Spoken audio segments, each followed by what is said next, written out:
আমরা কি এক শান্ত আগ্নেয়গিরির ওপর দাঁড়িয়ে আছি? আমাদের চারপাশের সীমান্ত আজ এমন এক শ্মশানে পরিণত হয়েছে, যার আগুন যে কোনো মুহূর্তে পুরো দেশকে গ্রাস করতে পারে। আমরা যখন দৈনন্দিন জীবন আর বিনোদনে মগ্ন, তখন পর্দার আড়ালে আমাদের অখণ্ডতাকে ছিঁড়ে ফেলার চূড়ান্ত নীল নকশা সম্পন্ন হয়ে গেছে। বাংলাদেশ আজ কোনো সাধারণ প্রতিবেশী সংকটে নেই। আমরা ফেঁসে গেছি এক অস্তিত্ব রক্ষার মরণ ফাঁদে। মরণ ফাঁদ, Malacca trap, the global conspiracy. খেলাটা শুরু হয়েছে 1000 মাইল দূরে। চীন জানে আমেরিকা চাইলে 1 সেকেন্ডে তাদের অর্থনীতির শ্বাসরোধ করে দিতে পারে।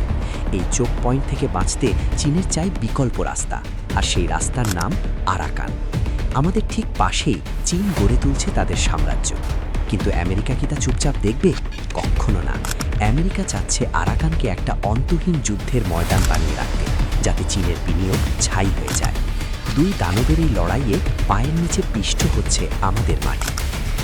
বাফার জোন ও সীমান্তের সীমানা বদল, দ্য ইনভিজিবল ইনভেশন। ভুল করবেন না, রোহিঙ্গা সংকট কেবল কোনো শরণার্থী সমস্যা নয়, এটি একটি সুপরিকল্পিত ডেমোগ্রাফিক ইঞ্জিনিয়ারিং। 10 লাখ মানুষকে ঠেলে দিয়ে মায়ানমার কার্যত আমাদের ভূখণ্ডের 20 কিলোমিটার ভেতরে ঢুকে পড়েছে।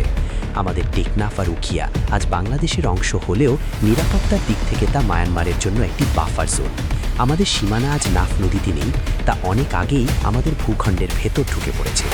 আমরা কি বুঝতে পারছি আমাদের সার্বভৌমত্ব কতটুকু অবশিষ্ট আছে?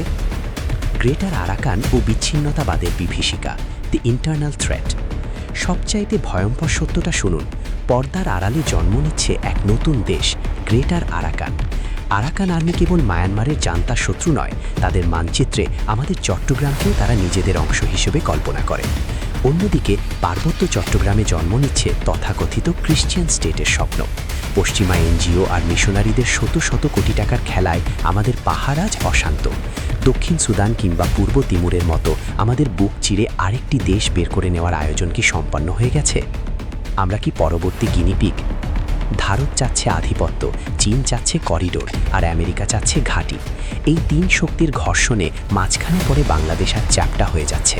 ইতিহাস সাক্ষী, দুর্বলকে কেউ দয়া করে না। তথাকথিত মানবাধিকার কিংবা আন্তর্জাতিক আইন কেবল শক্তিশালী দেশের জন্য। যখন আমাদের সীমানা জ্বলে পুড়বে, তখন তথাকথিত আন্তর্জাতিক সম্প্রদায় কেবল এনজিও প্রজেক্ট নিয়ে তামাশা দেখবে। আমাদের ঘরের ভেতর যখন শত্রু দুর্গ গড়ছে, তখন আমরা কি কেবল হাত গুটিয়ে বসে থাকব?